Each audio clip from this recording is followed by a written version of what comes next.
ప్రేక్షకులకి వీక్షకులకి ఉతిక ఆరేస్తా ప్రోగ్రాంకి స్వాగతం సుస్వాగతం.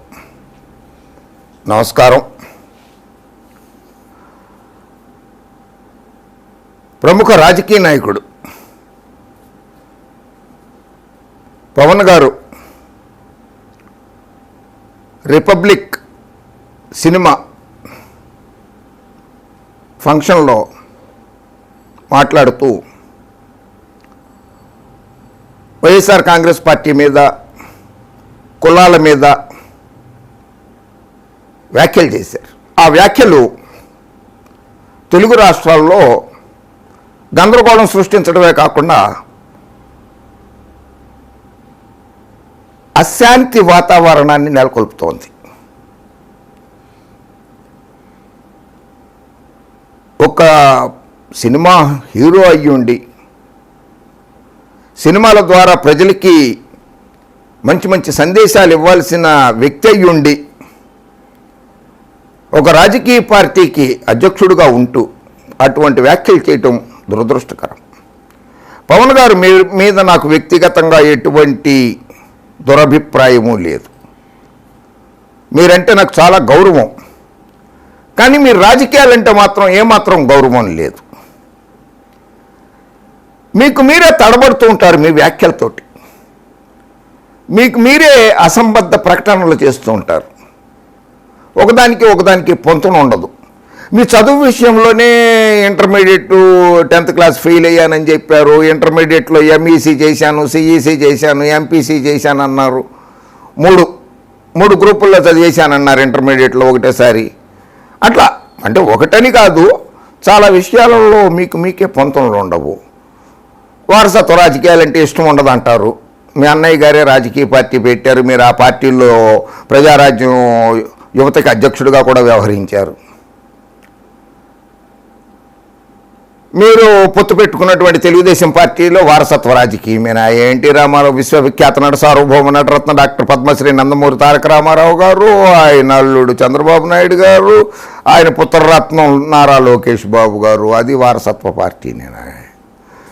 మీరు పొత్తు పెట్టుకున్న భారతీయ జనతా పార్టీ ఉంది చూసారా, ఆ పార్టీ 544 లోక్సభ సభ్యుల్లో వాళ్ళు 303 సీట్లు గెలిచారు భారతీయ జనతా పార్టీ తరఫున. అందులో 142 మంది లోక్సభ సభ్యులు వారసత్వంతో వచ్చిన వాళ్ళే ఉన్నారు పవన్ కళ్యాణ్ గారు.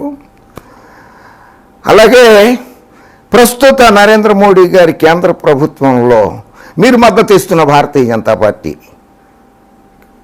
ప్రస్తుత కేంద్ర మంత్రివర్గంలో 14 మంది వారసత్వ మంత్రులు ఉన్నారు పవన్ కళ్యాణ్ గారు. ఇవన్నీ మీకు ఉదాహరణకి చెప్తున్నాను, నేను మీకు తెలియాలని చెప్తున్నాను. నేను మీరు రాజకీయంగా ఒక గురువుని పెట్టుకోవాల్సి ఉండేది, అప్పుడు మీకు బాగా ఉండేది. ఆ తర్వాత మీ భాషలో కూడా ఒక్కోసారి చాలా అపరిపక్వత కనిపిస్తోంది. ఎవరిని పడితే వాళ్ళని ఏ మాట పడితే ఆ మాట అంటాము, అలా చేస్తున్నారు.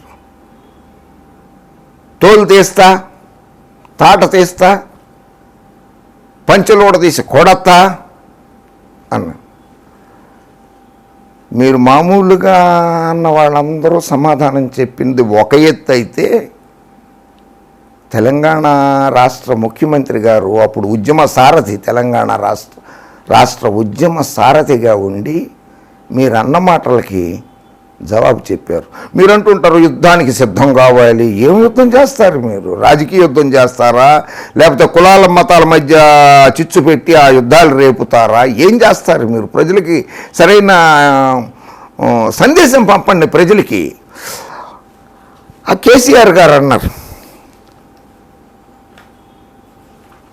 ఇదిగో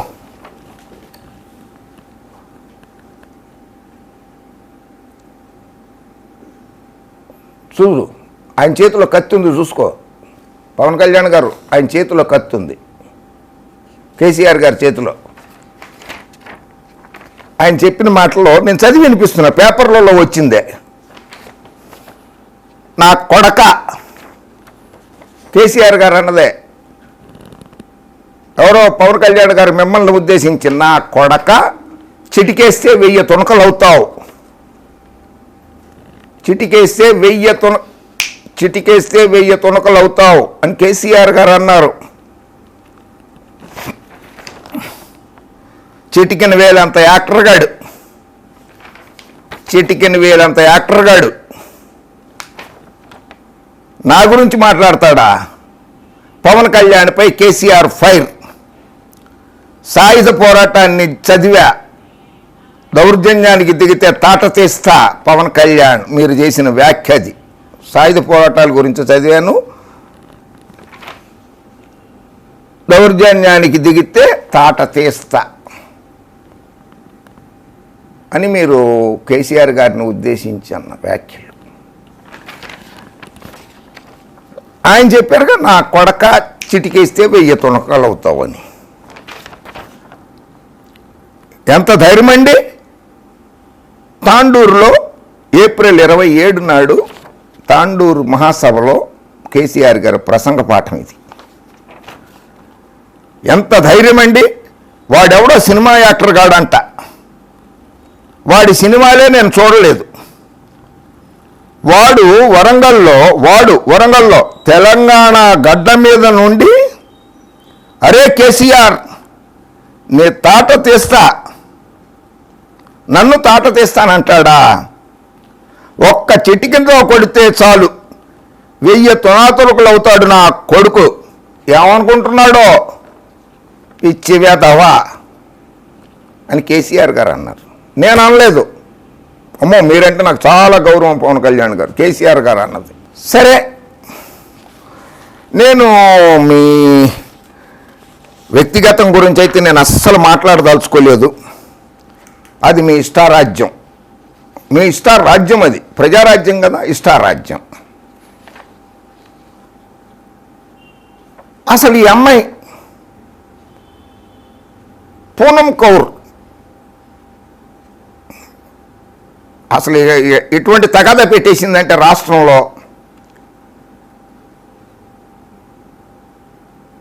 ఆయన్ని పవన్ కళ్యాణ్ గారిని రెచ్చగొట్టేసింది. ఇగో రెచ్చగొట్టిన తర్వాత ఇలా గుళ్ళల్లోకి వెళ్ళి పూజలు చేసుకుంటోంది. అంత చక్కగా ప్రార్థన చేసుకుంటుందో దేవుణ్ణి. పవన్ కళ్యాణ్ గారిని రెచ్చగొట్టేసింది, పోసాని కృష్ణమురళి గారిని రెచ్చగొట్టేసింది, తను మాత్రం వెళ్ళిపోయి గుళ్ళల్లో పూజలు చేసుకుంటోంది. ఇది పూనం కౌర్ గారి tweet. The wars of above affecting everyone who is innocent. Shame on the people who call themselves leaders representing nothing but a political vendetta. You have passed through my lane filled with innocent colors of happiness, making it dark, wondering if I should be the thunderstorm. ఇది పూనం కౌర్ గారి tweet. నా జీవితంలో వెలుగులు నింపుతానన్నావు, చీకటి నింపావు.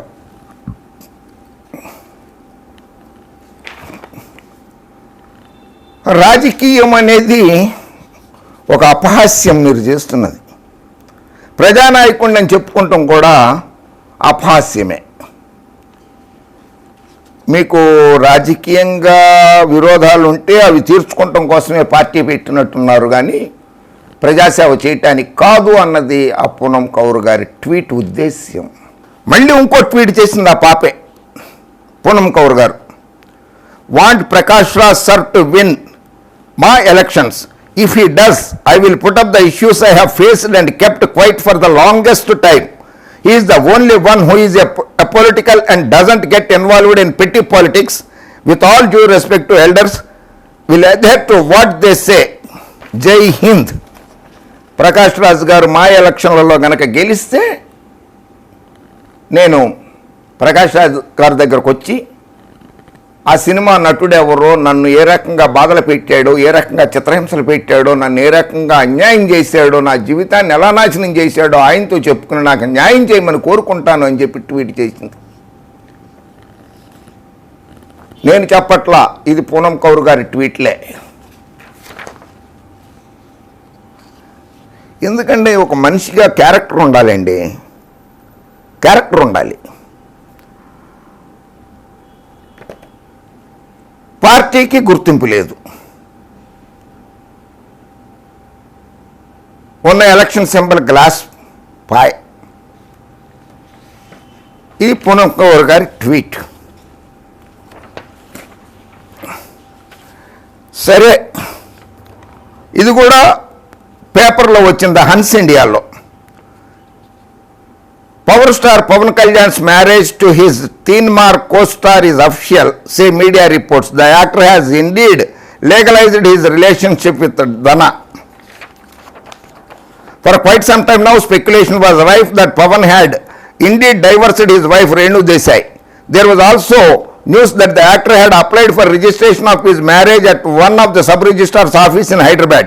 Now we hear that the Erragadda sub-registrar's office had in fact put up intent of marriage notice at their office, which had both Pavan and Dana's names and photos on it. ఎర్రగడ్డలోని sub registrar ఆఫీసులో, correct, Erragadda అక్కడే పిచ్చాసుపత్రి ఉండేది, అక్కడే ఎర్రగడ్డలోనే ఉంటుందంటారు. అక్కడున్న sub registrar ఆఫీసులో మీరు పెళ్లి చేసుకుంటానికి నోటీసులు పెట్టారని చెప్పి పేపర్లలో వచ్చింది. మళ్ళీ మీరన్న వ్యాఖ్యల మీదనే, మీరు చేసిన వ్యాఖ్యల మీదనే తెలంగాణ గడ్డ మీద ఒక అమ్మాయి క్రూరంగా దారుణంగా అత్యాచారం చేయబడి హత్య చేయబడితే ఆ దుర్మార్గుల్ని తెలంగాణ పోలీసులు పట్టుకుంటే అప్పుడు మీరు చేసిన వ్యాఖ్య మహిళల్ని కించపరిచినట్లు కాదా, చట్టాన్ని కించపరిచినట్లు కాదా? పవన్ గారు ఏమన్నారు? మరణశిక్ష వేస్తే ఏం లాభము, 2 బెత్తం దెబ్బలు కొడితే చాలన్నారు మీరు, 2 బెత్తం దెబ్బలు కొడితే సరిపోతుందన్నారు మీరు. అప్పుడు మీ మాజీ స్నేహితురాలు పూనం కౌర్ గారు ఒక ట్వీట్ చేశారు. అయితే తర్వాత ఆవిడ తొలగించింది అనుకోండి. దిశకు న్యాయం చేసినందుకు తెలంగాణ ప్రభుత్వానికి పోలీసులకి థ్యాంక్స్. ఇలాగే నాతో పాటు పలువురు మహిళలను మోసం చేసిన కొంతమంది సినీ అలియాస్ రాజకీయ నాయకులను శిక్షిస్తారని భావిస్తున్నాను. ప్లీజ్ 2 బెత్తం దెబ్బలు కొట్టండి. ఇది పూనం కౌర్ గారి ట్వీట్. నేనన్నీ వాస్తవాలే చెప్తున్నాను, నేనేది కల్పించి చెప్పడం లేదు. పవన్ కళ్యాణ్ గారి మీద నాకు వ్యక్తిగతంగా ఎటువంటిది లేదు. ఆయనకి నాకు గట్టు తగాదాలు, పొలం తగాదాలు, సినిమా తగాదాలు, ఏ తగాదాలు లేవు. నాకు రాజకీయంగా కూడా ఆయనకి నాకు తగాదాలు లేవు. నాకు 4 భాషలు వచ్చు. వైఎస్ఆర్ కాంగ్రెస్ పార్టీ వాళ్ళు ఒక భాషలో తిడితే నేను 4 భాషల్లో తిడతానంటున్నారు. తిట్టడానికి రాజకీయాలకు అవసరం లేదు సార్, రాజకీయాల్లోకి రాక్కల్లా. అక్కడ రోడ్డు మీద పడి తిరుగుతూ తిట్టేసేయచ్చు. రాజకీయాల్లోకి వచ్చి ప్రజాసేవ చేస్తానంటూ తిట్టకూడదు 4 భాషల్లో. అది అన్నది நீங்கள் என்ன செய்கிறாங்க, நீ எங்கே சொல்லிருக்குது? அப்படியே திட்டக்கூடாதா? உங்களுக்கு யாரு கத்தி கொடுக்கறது? எப்படி கத்தி கொடுக்கறது? పవన్ గారు ਤੁਸੀਂ ਕੀ ਕਹਿੰਦਾ ਸੀ? ਤੁਸੀਂ गलत गल ना करना सी। चंगा रहना, बाल बच्चा है कि ना, देखभाल करना सी।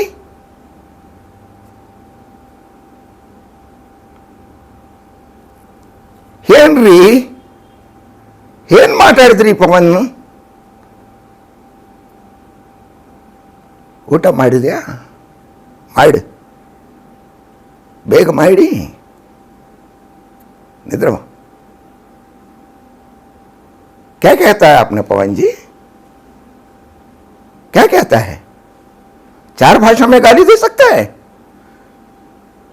आता है? पीवी नरसिम्हा राव जी के बाद में आप उतना बड़ा आदमी समझ रहे क्या आप अपने आप को? 8 भाषा आता है, 5 भाषा आता है, 10 भाषा आता है? नहीं ना। गाली मत देना। गाली देने के लिए पॉलिटिक्स में आने की जरूरत नहीं है, समझे? మీరు మీరు స్టేట్ లెవెల్ లీడరే.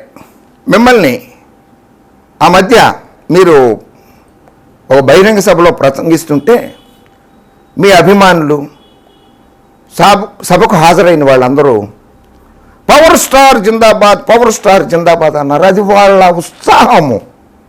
దాన్ని మీరు నీరుగార్చేశారు. నన్ను పవర్ స్టార్ అని పిలవద్దు, నాకు మీరు పవర్ ఇవ్వలేదు, పవర్ లేనప్పుడు నేను పవర్ స్టార్ని ఎలా అవుతాను, నేను పవర్ స్టార్ని కాదు,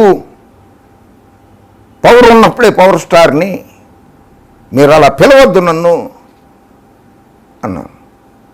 సీఎం జిందాబాద్, పవన్ సీఎం జిందాబాద్ అని అరిచారు. అది వాళ్ళ ఉత్సాహం. మిమ్మల్ని అలా చూడాలని వాళ్ళు అనుకుంటున్నారు.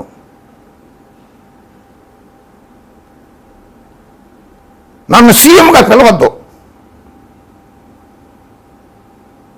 నేను సీఎంను కాదు కదా, సీఎంను అయినప్పుడే పిలవండి నన్ను సీఎం అని. అయినా నన్ను ఒక రాష్ట్రానికి ఎందుకు పరిమితం చేస్తారు? మీరు ఇలా అరిచి కూడా నన్ను కూడా గెలిపించలే, మరి ప్రయోజనం ఏంటి?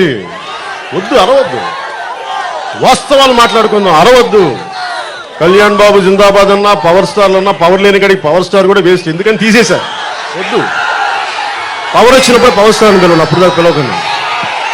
సీఎం అయితే సీఎం అని పిలవండి, అప్పుడు దాకా నేనేం పిలవకండి. జనసేనానిగా పిలవని నేను ఒప్పుకుంటాను. అంటే జాతీయ నాయకుడు అయిపోతామనే?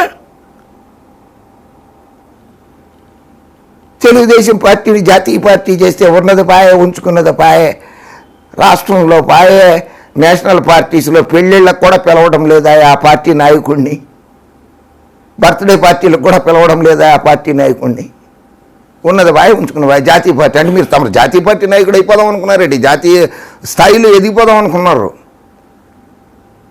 ధన్యవాదాలు. మీరు ఎదగాలని కూడా నేను కోరుకుంటున్నాను. మీరు జాతీయ స్థాయిలో ఎగి దేశమంతా కూడా మీరు ప్రచారాలు నిర్వహించి అధికారంలోకి వచ్చి దేశాన్ని సుభిక్షంగా పరిపాలించాలని మనస్ఫూర్తిగా కోరుకుంటున్నానండి మిమ్మల్ని.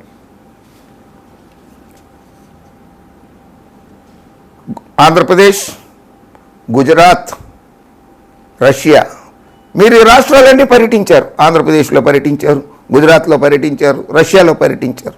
మీరు అంతర్జాతీయ నాయకుడు. జాతీయ నాయకుడు ఏంటి, అంతర్జాతీయ నాయకుడు సార్ మీరు. వైసీపీ వాళ్ళు గ్రామ సింహాలు,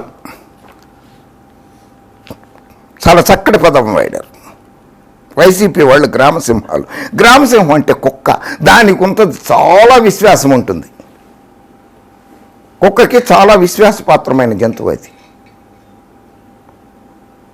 సో మీరు వాడిన పదానికి ధన్యవాదాలు. వైసీపీ వాళ్ళు గ్రామ సింహాలే, ప్రజలకి విశ్వాసపాత్రులే. జగన్మోహన్ రెడ్డి గారు ప్రజలకు విశ్వాసపాత్రుడే. ఆ పార్టీలో పనిచేసే ప్రతి కార్యకర్త, ప్రతి నాయకుడు కూడా గ్రామ సింహాలే.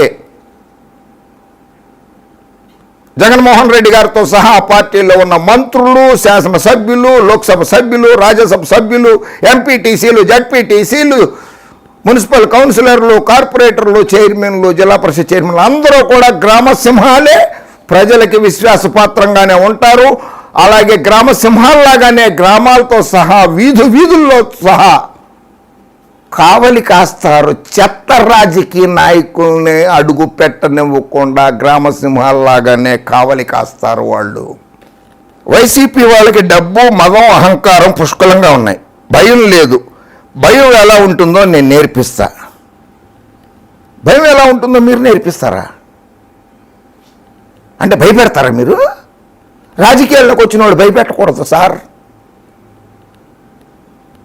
భయపడుతున్న వాళ్ళని ఆదరించాలి సార్.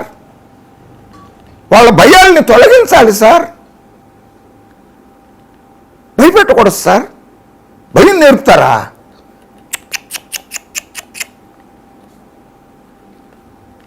మీ దెబ్బకి, మీ భాషణకి, మీ ప్రసంగానికి ప్రజలు భయపడిపోయి ఓట్లే వేయలేదు సార్. ప్రజలు భయపడిపోయారు సార్ మీ భాషకి, మీ ప్రసంగాలకి. వాళ్ళ భయాన్ని తొలగించండి, ప్రజల భయాన్ని తొలగించండి ముందు.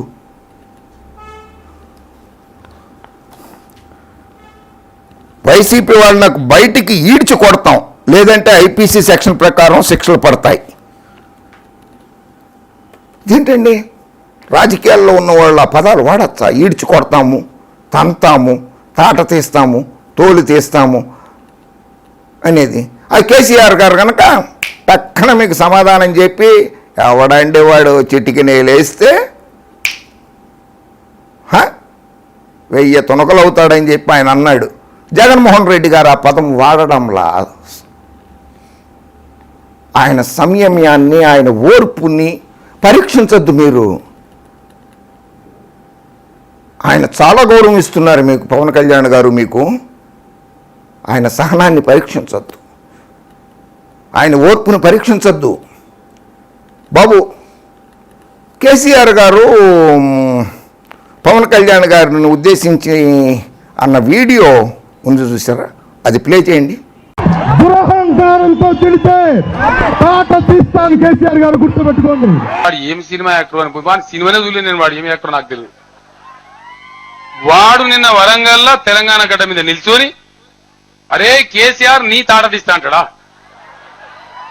వీడా ఒక చిటికే కొడితే వాడు 1000 తుణుకలు అవుతాయి.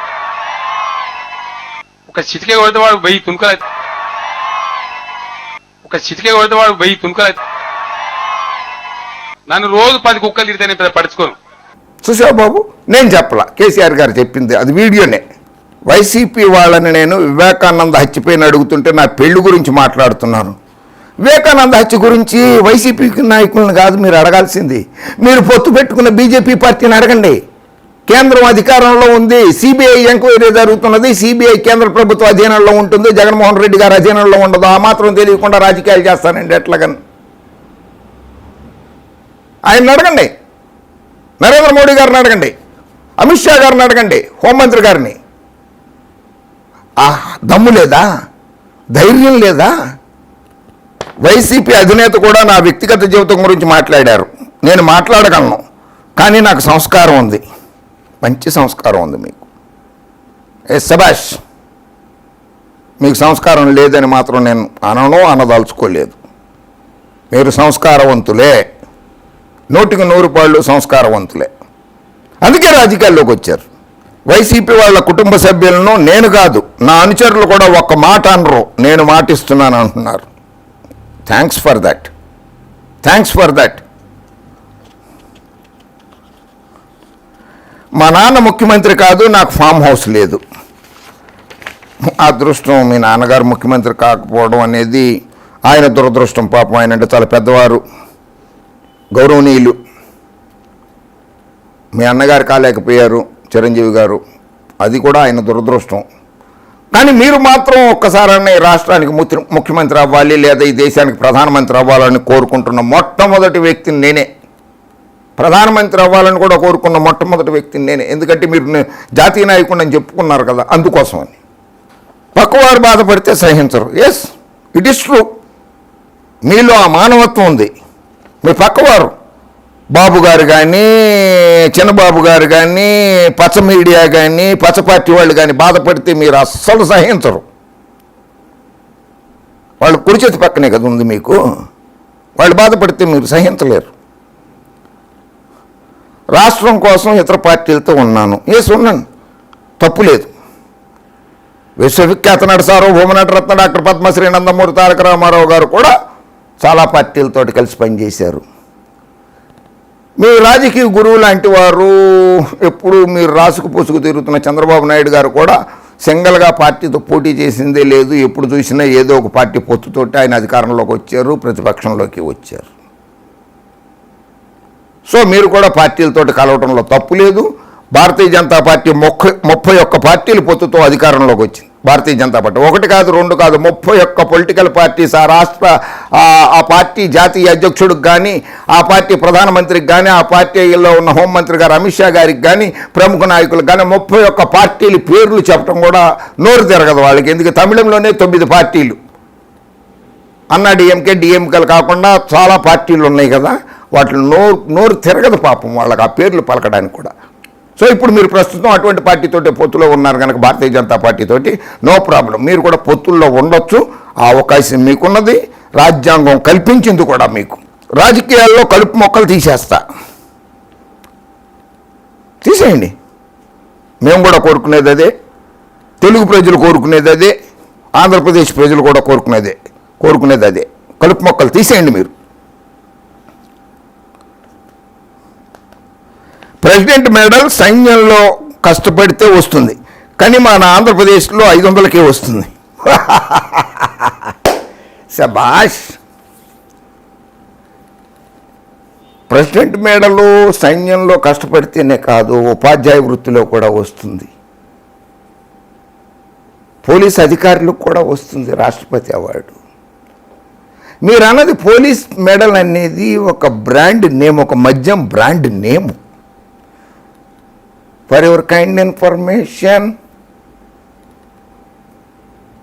2019 ఏప్రిల్ నెలలో అధికారం దిగిపోవడానికి 10 రోజుల ముందు మీ రాజకీయ గురువు, మీరు విశ్వసించేవారు చంద్రబాబు నాయుడు గారే సంతకం పెట్టారు. ప్రెసిడెంట్ మెడల్ ఆంధ్ర రాష్ట్ర ప్రజలకి ఇవ్వండి, ఒక్కడికి కాదు మొత్తం అందరికి ఇచ్చేసేయండి.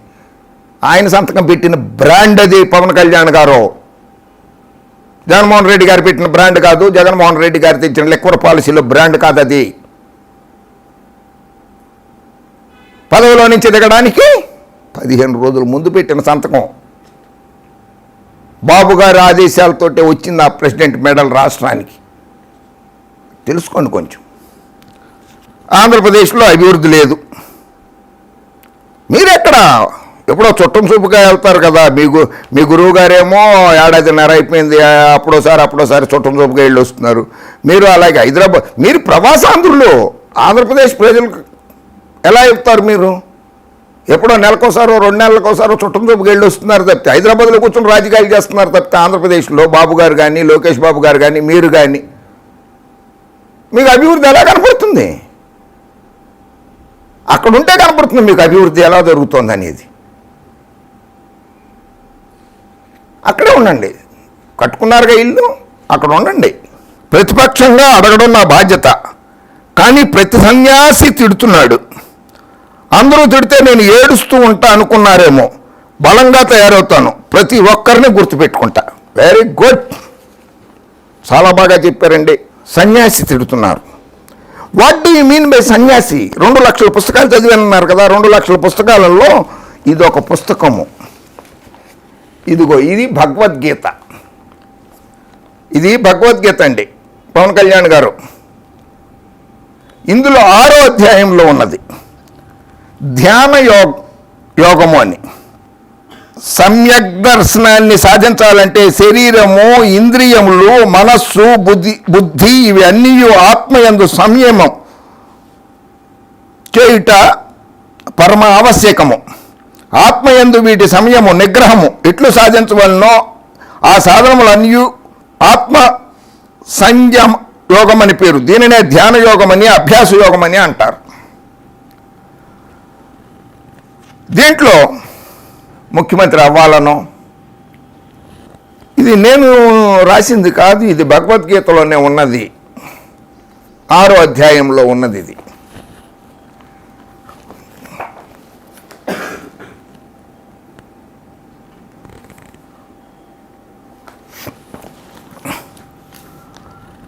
కర్మఫలముల యందు ఆసక్తి లేనివాడు, అది లేనివాడు సన్యాసి. మీరు జగన్మోహన్ రెడ్డి గారిని సన్యాసి అన్నారా? ఎస్, ఆయన ఆశించకుండానే ప్రజాసేవ చేయడానికి వచ్చారు కనుక ఆయన జగన్మోహన్ రెడ్డి గారినన్నా, ఆయన మంత్రివర్గంలో ఎవరినన్నా కానీ మీకు అర్థం తెలియకుండానే వాళ్ళకి మంచి టైటిల్ ఇచ్చారు, మంచి బిరుదు ఇచ్చారు, సూపర్ హిట్. ఎందుకంటే వాళ్ళకి కర్మఫలముల యందు ఆసక్తి లేదు జగన్మోహన్ రెడ్డి గారికి కానీ, ఆ పార్టీ నాయకులకు కానీ, కార్యకర్తలకు కానీ. ప్రజాసేవ చేయటానికి వాళ్ళు వచ్చారు. అందుకని మీరు ఇచ్చిన టైటిల్ సూపర్ టైటిల్. గృహస్థుడు చేయవలసిన అగ్నిహోత్రాది కర్మలు అంటే శాస్త్ర విహిత నిత్య నైమిత్తిక కర్మలు, ప్రతిదినము చేసే సంధ్యావందనము, దీపారాధన, మంత్రజపం మొదలైనవి నిత్య కర్మలు. అప్పుడప్పుడు పుణ్యతిథులను అనుసరించి చేసే పూజలు, వ్రతాలు, శ్రాద్ధ కర్మలు మొదలైనవి నైమిత్తిక కర్మలు. యజ్ఞ దాన తప కర్మలు, శరీర పోషణ, సమాజ శ్రేయకై నిర్వహించబడు కర్మలు చేసేవాడు సన్యాసి, నిజమైన యోగి. ఇది భగవద్గీతలో ఉన్నది సార్ పవన్ కళ్యాణ్ గారు. సో మీరు మంత్రులన్నా, ముఖ్యమంత్రి గారినన్నా తెలిసో తెలియకో సన్యాసి అన్నారు. చాలా మంచి పదం వాడారు. వాళ్ళకి సమాజ శ్రేయకై నిర్వహింపబడు కర్మలు చేసేవాడిని సన్యాసి అంటారని భగవద్గీతలో రాసి ఉంది సార్. మీకు తెలియకుండా వాడేశారు ఆ పదాన్ని. సన్యాసం అంటే పరిత్యాగం. కామమును అంటే కోరికల్ని, కామం ఉండవి, కామముని కోరికల్ని పరిత్యజించిన వాడు సన్యాసి, నిగ్రహం కలిగిన వాడు యోగి. ఇటువంటి గుణాలు కలిగి ఉన్నవాడే సన్యాసి. ఇందులో మరో శ్లోకం ఉంది భగవద్గీతలోనే. యం సన్యాసమితి ప్రాహువ యోగం తం విద్ధి పాండవ నా హ్యసన్నస్య సంకల్పో యోగి భవతి కశ్చన. కర్మఫలంపై కోరిక వదలని వానికి చిత్త ఏకాగ్రత కుదరదు. కర్మఫలం ఉన్నవాళ్ళకి చిత్త ఏకాగ్రత ఉండదు. కనుక కర్మలను ఆచరించేవాడు ఫల సంకల్పాన్ని సన్యాసించినట్లయితే అతనికి చిత్త ఏకాగ్రత కుదురుతుంది. జగన్మోహన్ రెడ్డి గారికి కుదిరింది కనుక ముఖ్యమంత్రి అయ్యారు, ప్రజాసేవలో ఉన్నారు.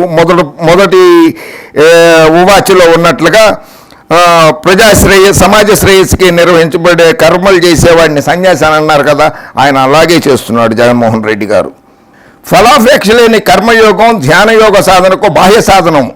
దానినే సన్యాసం అని భగవానుడు స్తుతించి ధ్యానయోగ సాధనకు ప్రారంభంలో కర్మయోగం ఆవశ్య సాధనమని 3వ శ్లోకంలో వివరించారు. మీకు తెలియక వాడినా కూడా ఆ పదానికి చాలా చక్కటి అర్థాన్ని వచ్చింది. మీరు వాడిన పదానికి, సన్యాసి అన్న పదానికి అర్థం అది. సో కుక్కల గురించి మాట్లాడారు, గ్రామసింహాల గురించి. ఎస్, వైసీపీ కార్యకర్తలు, నాయకులు, జగన్మోహన్ రెడ్డి గారితో సహా కూడా ప్రజల కోసం చెత్త రాజకీయ నాయకులు, దుర్మార్గ నీచ నికృష్ట దౌర్భాగ్య రాజకీయాలు చేసే నాయకుల్ని సమాజంలో అడుగు పెట్టనివ్వకుండా గ్రామసింహాల్లాగానే తెలుగు రాష్ట్ర ప్రజల్ని, ఆంధ్రప్రదేశ్ ప్రజల్ని కాపాడడానికి గ్రామసింహాల్లాగానే ఉంటారు. అలాగే ప్రజాశ్రేయస్సు కోసం కోరికలన్నీ అణచివేసుకుని చంపేసుకుని సన్యాసుల్లాగానే ఉంటారు ప్రజాశ్రేయస్సు చేయడానికి. నా ఓర్పు కొంతవరకే ఉంటుంది, తర్వాత ఎలా కొట్టాలో నాకు తెలుసు. ఏంది కొట్టేది? ఏం కొట్టలేరు మీరు. కొడతానన్న పదం వాడకూడదు. అమ్మ పథకం, నాన్న పథకం ఏంటివి? ఎవడబ్బా సొమ్మిది? ఏంటిది? మీరేమన్నా ఇచ్చారా? మీరు ఇవ్వలేదు కదా. ప్రజలు కట్టే పన్నుల్ని ప్రజల కోసమే ఇస్తున్నారు కదా. అమ్మ పథకం కావచ్చు, నాన్న పథకం కావచ్చు, నాడు నేడు కావచ్చు, రైతు బంధు కావచ్చు, కంటి వెలుగు కావచ్చు, విద్యా దీవెన కావచ్చు, అమ్మ ఒడి కావచ్చు, ఇవన్నీ ప్రజలు కట్టే పన్నుల్ని ప్రజల కోసమే ఉపయోగిస్తున్నారు. సో తప్పు లేదు కదా. అంటే పథకాలు తీసేయమని ప్రజల్లోకి రండి. పవన్ కళ్యాణ్ గారు మీకు దమ్ము ధైర్యం ఉంటే జగన్మోహన్ రెడ్డి గారు ప్రవేశపెట్టిన సంక్షేమ పథకాలని ఆపేయండి, ఇది ఎవడబ్బ సొమ్ము కాదు అని చెప్పి మార్కెట్లోకి రండి, ప్రజల దగ్గరికి వెళ్ళి చెప్పండి. అప్పుడు ప్రజలు ఎలా ఉంటుంది, వాళ్ళ బ్రెయిన్ ఎలా ఉంటుంది, వాళ్ళ చేతులు ఎలా ఉంటాయి, వాళ్ళ శరీరాలు ఎలా ఉంటాయో మీకు తెలిసిపోతుంది. ప్రజలు చెప్తారు పథకాలు కావాలా వద్దా అనేది. సంక్షేమ పథకాలు వద్దా కావాలా, అమలు చేయాలా వద్దా అనేది ప్రజలు చెప్తారు. ఎవడబ్బా సొమ్ము కాదు, ప్రజలు కట్టే పన్నులే అవి. ప్రజల కోసమే వెచ్చిస్తున్నారు జగన్మోహన్ రెడ్డి గారు. ట్యాక్సులు కడుతున్నాం, పొద్దున లేచిన దగ్గర నుంచి రాత్రి పడుకునేదాకా ట్యాక్సులు కడుతున్నాం. మీరు ఒక్కళ్ళే కదే. కట్టిక పేదవాడు అగ్గిపెట్ట రూపాయి అగ్గిపెట్టు కొంటే 50 పైసలు ట్యాక్సులు కడుతున్నాడు. ఒక అగ్గిపెట్టిక కట్టిక పేదవాడు. మీరు కట్టేదేంటి? పేదవాడు కూడా కడుతున్నాడు ట్యాక్సులు, ఉదయం లేచిన దగ్గర నుంచి రాత్రి పడుకునేంత వరకు. మీరు ఇంకా చార్టెడ్ అకౌంటెంట్లు పెట్టుకుని కొన్ని మారుస్తూ ఉంటారేమో లెక్కలో బొక్కలో. ఆ పేదవాడు మార్చలేడు, ఎందుకంటే వాడు కొనేది అగ్గిపెట్టి రూపాయి వాటితో. అందులో 50 పైసలు పన్నులు కట్టేస్తున్నాడు. పవన్ కళ్యాణ్ ఎవరికీ భయపడే వ్యక్తి కాదు, తోలు తీస్తా. వైసీపీ నాయకులకు మర్యాద అంటే ఏంటో చూపిస్తా. ఏంటో చూపించేది? వాళ్ళకి మర్యాద తెలుసు కనుకే పవన్ కళ్యాణ్ గారు అంటున్నారు. మీ జోలికి రావడం లేదు. మీ గురించి జగన్మోహన్ రెడ్డి గారు అసలు 2 ఏళ్ల నుంచి పట్టించుకోలేదు, ఇప్పటిదాకా మాట్లాడడం లేదు ఆయన. మీరు ఎంత రెచ్చగొట్టినా కూడా ఆయన ఉలకట్లేదు, పలకట్లేదు. భారతీయ సిమెంట్ ఫ్రీగా పంచండి. ఏంటి భారతీయ సిమెంట్ ఫ్రీగా పంచాలా?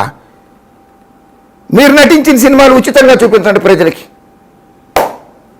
అయ్యా, మీరు నటించిన సినిమాలు, మీరు చేసిన సినిమాలు అన్నీ కూడా ఉచితంగా చూపించండి. సినిమాలు ప్రేక్షకులకి చూపించగలరా?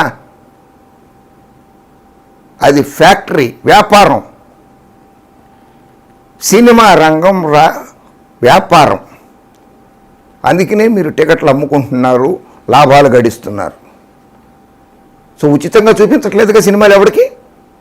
ఇంకా పైపెచ్చు బ్లాకులో అమ్మించడాలు, బెనిఫిట్ షోకి ఒక టికెట్టు 1500, 1200, 1000 రూపాయలు, ఈ రకంగా పేద ప్రజల జేబుల్లో నుంచి కూడా డబ్బులు తీసుకుంటున్నావే సినిమా రంగంలో. దాన్ని వ్యాపారం అనరా? భారతీయ సిమెంట్ మాత్రం ఫ్రీగా పంచిపెట్టేయాలి, కానీ నీ సినిమాలు మాత్రం 1500, 1200 బ్లాక్లో కొనుక్కొని టికెట్లో మీ సినిమాలు చూడాలా? ఇది ఎక్కడ న్యాయం పవన్ కళ్యాణ్ గారు? వైసీపీ వాళ్ళు పిల్లికి భిక్షం కూడా వేయరు. వాళ్ళ దగ్గర ఉంటే కదా, అవినీతి చేస్తే కదా వాళ్ళు. వైసీపీ వాళ్ళు అవినీతి చేసి పంచిపెట్టాలి. మీ గురువు గారు ఉన్నారే, ఆయన వేసాడా? ఆయన భిక్షం ఎవరికి వేయడు. మీ గురువు గారు, బాబు గారు కూడా. జీతాలు పెన్షన్లు ఇవ్వడం చేత కాదు, ఇస్తున్నారు. ఆయన బాగానే ఇస్తున్నారు.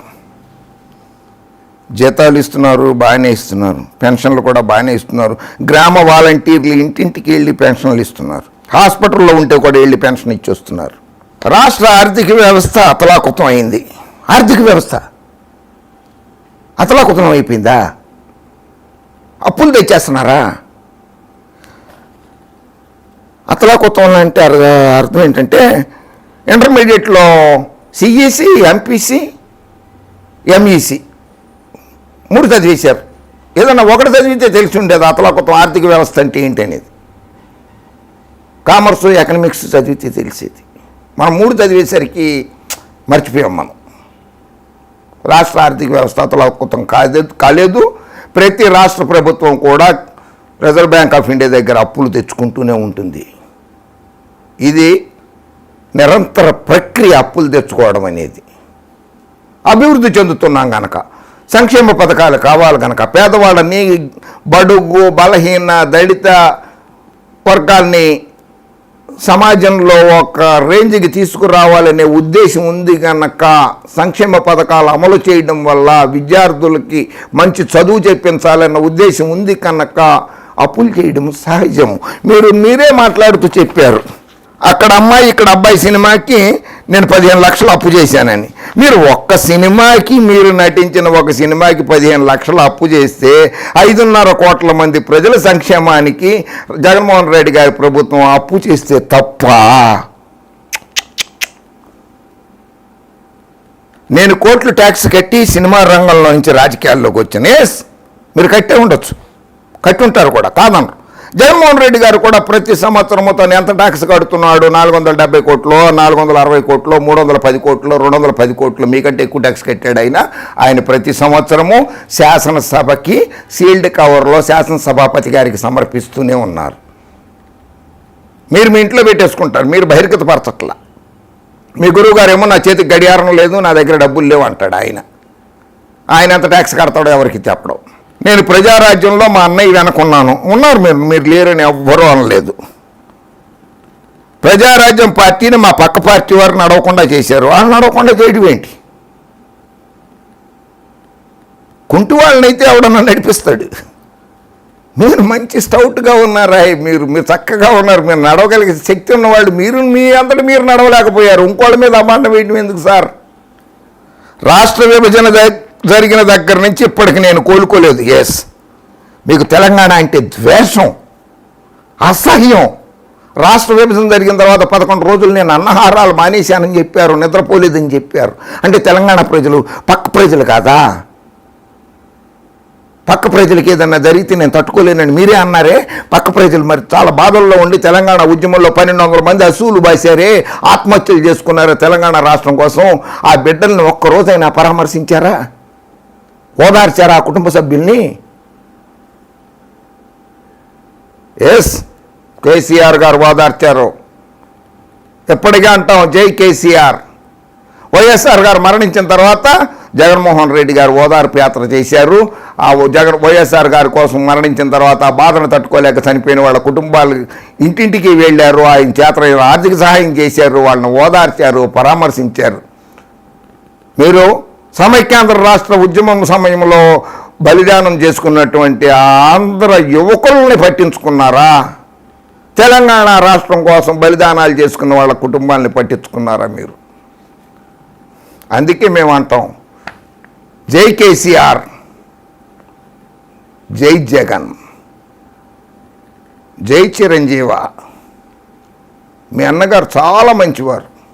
అప్పటి పరిస్థితులు బట్టి నేను తెలుగుదేశం పార్టీకి మద్దతు ఇచ్చాను. అప్పటి పరిస్థితులు ఏంటి, ఇప్పుడు ఉన్న పరిస్థితులు అవే. మీరు ఎప్పుడు తెలుగుదేశం పార్టీకి మద్దతే. ఓట్లు అడగాలని కూడా లేదు.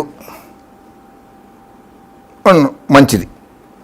స్వామి వివేకానందుడు రాజకీయాల్లో పాల్గొనలేదు, రామకృష్ణ పరమహంస పాల్గొనలేదు. మీరు కూడా అట్లాగే ప్రజాసేవ చేయండి.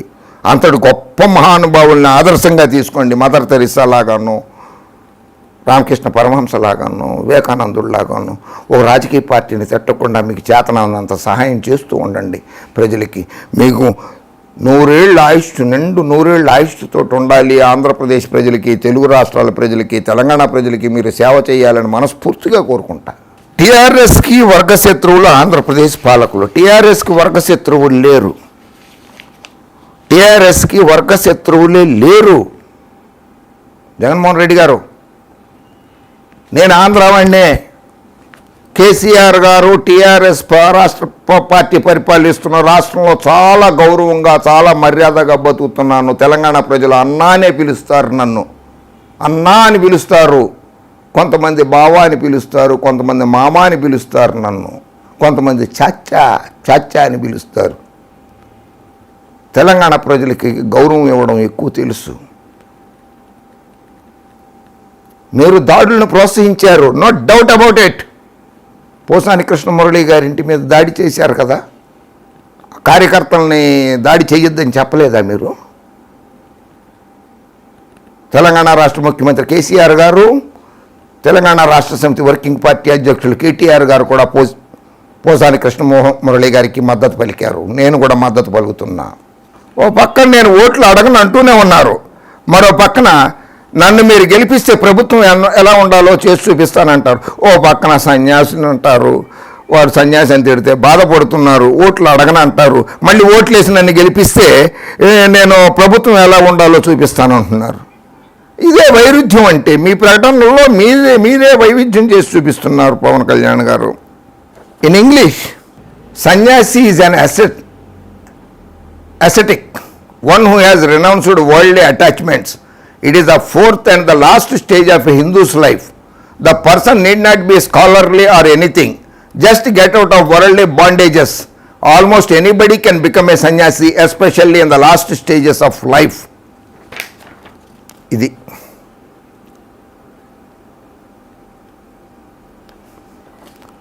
కామ, క్రోధం, ఇటువంటివన్నీ కోరికలు చంపుకోవాలి, కోపాన్ని చంపుకోవాలి, ఇటువంటివన్నీ ఉండాలి. మీకు చాలా కోపం ఎక్కువ. మీరు తూర్పుగోదావరి జిల్లా ప్రజలకి, పశ్చిమ గోదావరి జిల్లా, ఉభయ గోదావరి జిల్లా, పశ్చిమ గోదావరి జిల్లా ప్రజలకి, ఉభయ గోదావరి జిల్లా ప్రజలకి కోపం గురించి నేర్పుతున్నారు. మీకు కోపం లేదా అని అడుగుతున్నారు వాళ్ళని. మీకు కోపం 2 రోజులు 3 రోజుల్లోనే తగ్గిపోతుంది అంటున్నారు. మీ కోపం ఎలా ఉంటుందో రాయలసీమకు రండి, నేను చూపిస్తాను. రాయలసీమ ప్రజలకు 3 తరాల వరకు కూడా కోపం ఉంటుందంటున్నారు. కోపం నేర్పుతున్నారు. మీరు ఎందుకండి కోపం నేర్పేది? ప్రజల్లో భావోద్వేగాలు రెచ్చగొట్టడాలు ఎందుకు సార్? అది పద్ధతే అండి? కోపం నేర్పుతారా మీరు? భయం ఎలా ఉంటుందో నేర్పుతారు, భయపడడం ఎలాగో నేర్పుతారు, కోపం ఎలా ఉంటుందో నేర్పుతారు, ప్రభుత్వాన్ని ఎలా నడపాలో నేర్పుతారు. ఏంటి నేర్పేది? మీరు నేర్పాల్సిన అవసరం లేదని చెప్పి ప్రజలు ఎప్పుడో చెప్పేశారు. సో మళ్ళీ కలుద్దాం ఇంకోసారి. పవన్ కళ్యాణ్ గారు కాస్త ఆవేశం తగ్గించుకోండి. ఎవరిని భయపెట్టద్దు, ఎవరికి కోపం నేర్పద్దు. ఆంధ్ర ప్రజలకి సేవ చేయడానికి రామకృష్ణ పరమహంసలాగాను, స్వామి వివేకానందలాగాను, మదర్ తెరిసా లాగాను సేవ చేయడానికి మీరు 10 కాలాల పాటు చల్లగా ఉండాలని భగవంతుడిని మనసారా కోరుకుంటున్నాను. మీ కార్యకర్తలకి చెప్పండి, దాడులు చేయొద్దు అని. మీ కార్యకర్తలు పాపం చాలా మంచివాళ్ళు. మీకోసం చెమటోడుస్తున్నారు వాళ్ళు, మీ కార్యకర్తలు. మీరు చంద్రబాబుతో పొత్తు వదిలేయండి, చంద్రబాబు కబంధ హస్తాల నుంచి బయటకు వచ్చేయండి.